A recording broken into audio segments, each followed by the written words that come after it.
ചഞ്ചല മനസ്കരും ആണെങ്കിലും വിദ്യ കൊണ്ട് പണം നേടുവാനുള്ള മിടുക്ക് ഈ നാളുകാർക്കുണ്ട്. അസാമാന്യമായ കർമ്മകുശലതയും പ്രായോഗിക വൈഭവവും ഈ നാളുകാരിൽ കണ്ടുവരുന്നു.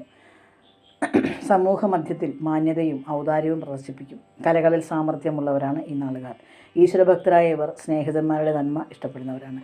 ദാനശീലരായ ഇവർ സ്ത്രീകളോട് വിധേയത്വം കാണിക്കും. മറ്റുള്ളവരുടെ അഭിപ്രായം കേൾക്കുമെങ്കിലും സ്വന്തം അഭിപ്രായം നടപ്പിലാക്കും. ഈ നക്ഷത്രത്തിൽ പിറന്നവർ ആഡംബരപ്രിയരായി കണ്ടുവരുന്നു. പണത്തിന് പിശുക്ക് കാണിക്കുകയില്ല. പിതാവുമായി മിക്ക സമയത്തും അഭിപ്രായ വ്യത്യാസമായിരിക്കും.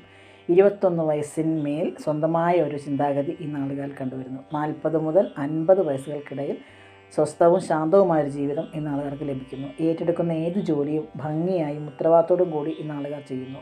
അന്യർക്ക് വേണ്ടി ത്യാഗം അനുഭവിക്കുകയും ഉപകാരങ്ങളും ചെയ്യുന്നവരാണ് ഈ നാളുകാർ. സ്ത്രീ വിഷയമായ അപവാദങ്ങൾക്കും ആരോപണങ്ങൾക്കും ഇവർ വിധേയരാകുന്നു. ആർക്ക് ഉപകാരം ചെയ്യുന്നുവോ അവരിൽ നിന്ന് വെറുപ്പും വിദ്വേഷവുമാണ് ലഭിക്കുക. ഈ നക്ഷത്രത്തിൽ